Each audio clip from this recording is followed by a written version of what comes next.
Nunca pensé que iba a escribir algo así. De hecho, durante años me repetí que lo mejor era no decir nada, que el silencio también podía ser una forma de protección. Hoy ya no estoy tan seguro. Hay recuerdos que no se apagan con el tiempo, solo se acomodan en rincones distintos de la cabeza, esperando el momento de volver. Yo trabajaba para una familia rica, no cómoda, no bien posicionada, rica de verdad, de esas fortunas que no se miden en autos o casas, sino en la forma en que el mundo se dobla un poco cuando entran a una habitación. Yo era personal de mantenimiento, el tipo de trabajo que te vuelve invisible, cuando todo funciona bien y culpable, cuando algo falla, aunque no tenga nada que ver con vos. Vivíamos en la propiedad. Mi hijo y yo ocupábamos una casa pequeña al fondo del terreno. 2 habitaciones, paredes finas, olor constante a pasto recién cortado y productos de limpieza. Para mí era un privilegio.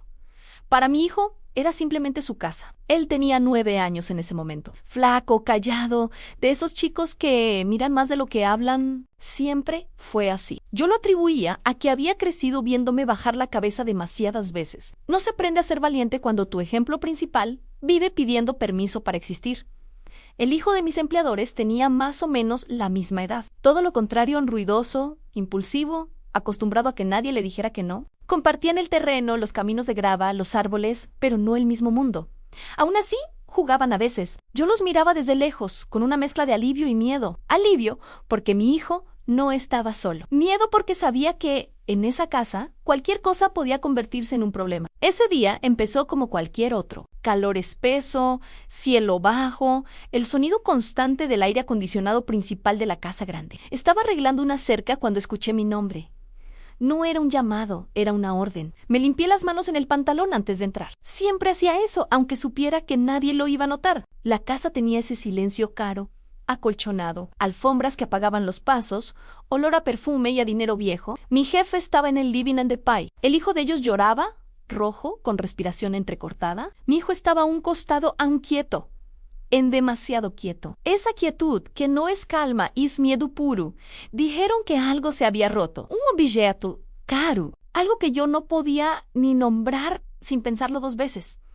Dijeron que mi hijo lo había tocado, que lo había empujado, que había sido a propósito. Yo miré a mi hijo. No me miró de vuelta. Eso fue lo primero que me heló la sangre. Intenté hablar, decir que seguramente había sido un accidente, que los chicos juegan, que yo me hacía cargo, que lo descontaran del sueldo, que iba a trabajar gratis si hacía falta. No levanté la voz, nunca lo hacía. Había aprendido que levantar la voz era peligroso. Mi jefe no gritaba no. Hacía falta su calma. Era peor, esa calma que no negocia. Dijo que los chicos tenían que aprender consecuencias, que la falta de respeto se corrige temprano. Sentí el piso frío en las rodillas antes de darme cuenta de que me había arrodillado.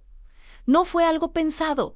Fue instinto, fue desesperación pura. Le supliqué, no con palabras elegantes, con frases rotas, con lágrimas que no pude frenar. La Gigi Kinu, que por favor no, que era solo un nene, que yo me hacía responsable, que me castigara a mí, que hiciera lo que quisiera conmigo. Recuerdo la sensación exacta, el nudo en la garganta, el gusto metálico de la vergüenza, el latido en los oídos. Recuerdo pensar que ese era el punto más bajo de mi vida. Todavía no sabía que podía ser peor. No voy a describir lo que pasó con detalles físicos, no porque no los recuerde, sino porque no quiero que nadie se quede con eso. Lo importante no fue el acto en sí, sino lo que significó. A mi hijo no gritó. Y eso me persigue más que cualquier otra cosa. No gritó porque no entendía, porque no sabía que un adulto podía hacerle daño y que nadie iba a detenerlo. No gritó porque me vio a mí en el piso, rogando. Y entendió que ese era el orden del mundo. Yo lloraba. Decía su nombre, decía por favor, decía cualquier cosa que pudiera romper ese momento.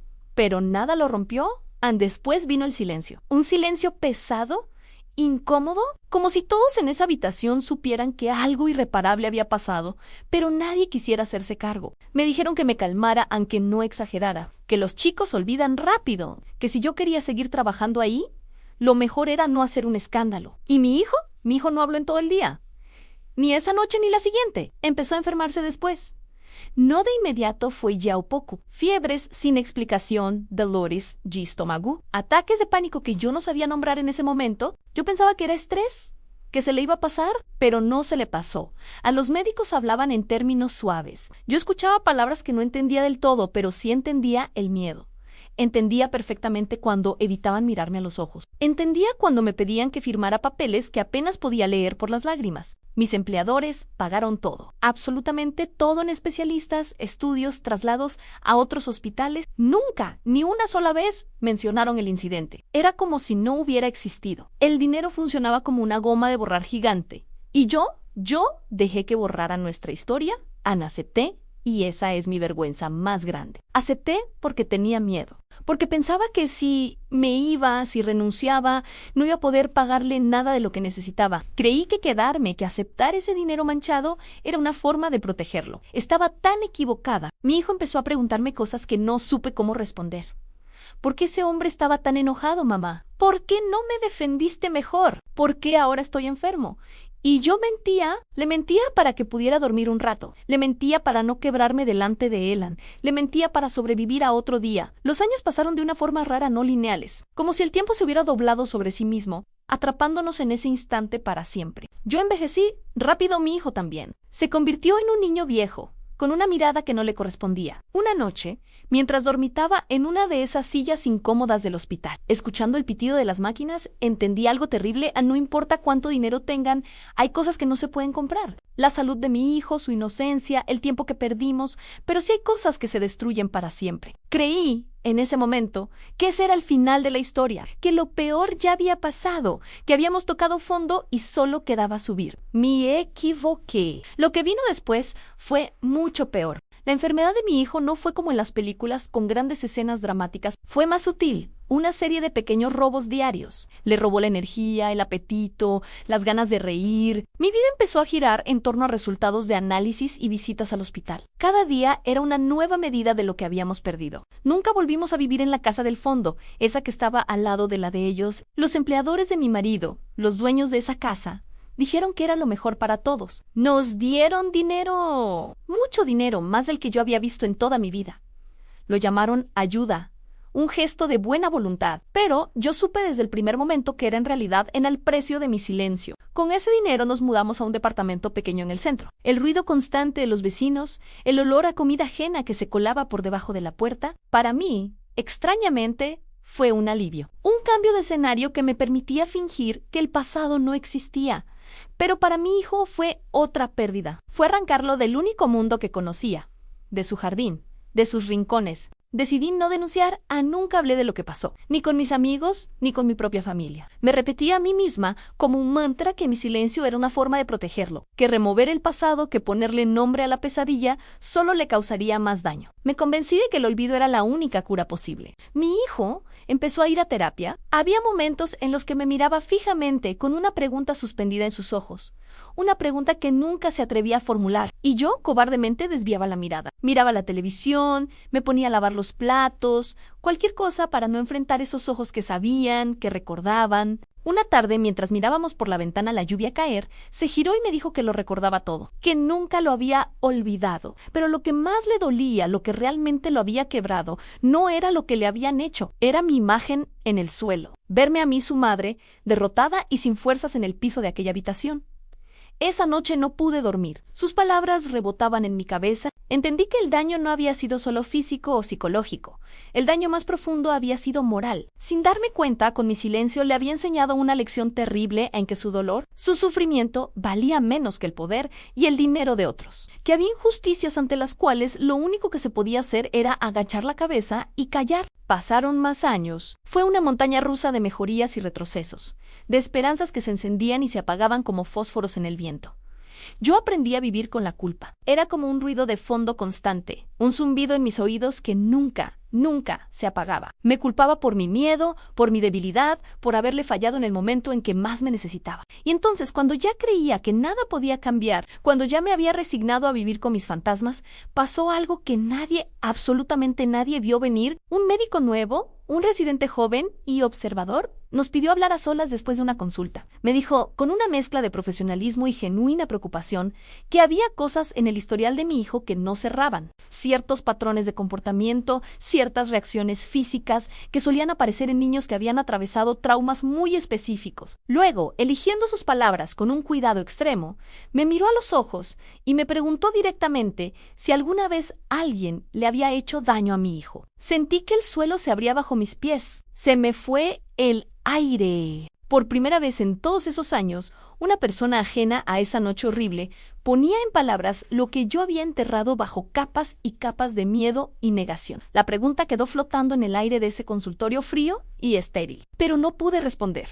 Las palabras no me salían. Solo pude quedarme ahí, muda, mientras todo mi mundo se desmoronaba. Esa misma noche me senté en el borde de su cama. Ya no era un niño, era casi un hombre. Y le conté todo, no con los detalles morbosos, no necesitaba revivir el horror. Le hablé con la verdad. Le dije que tuve miedo, un miedo paralizante que me anuló. Le dije que le había fallado como madre, que había tomado la decisión equivocada y que me arrepentía cada segundo de cada día de mi vida. Él me escuchó en un silencio absoluto, sin interrumpirme, sin juzgarme. Su mirada era calma. Cuando terminé de hablar, con la voz rota y las lágrimas corriendo por mi cara, esperé su reacción. Esperé el enojo, el reproche, la distancia. Pero en lugar de eso, después de un largo silencio, me dijo algo que todavía hoy, años después, me rompe el corazón en mil pedazos. Me dijo, mamá, siempre supe que había pasado algo. Y siempre esperé que fueras vos la que me lo contara primero. En ese instante comprendí que el secreto que yo creía que lo protegía, en realidad, había sido una barrera entre nosotros. Y que su perdón silencioso era el regalo más grande que jamás recibiría. Gracias por acompañarme en esta historia tan personal. Si te sentiste identificado o crees que a alguien le puede servir, no dudes en compartirlo. Y si aún no lo hiciste, suscríbete al canal para no perderte los próximos videos. Nos vemos pronto. Mi hijo murió un año después. No de golpe, no en una escena dramática de película. Murió cansado, murió tranquilo, como muere alguien que simplemente ya no quiere luchar más en su cuerpo, se rindió.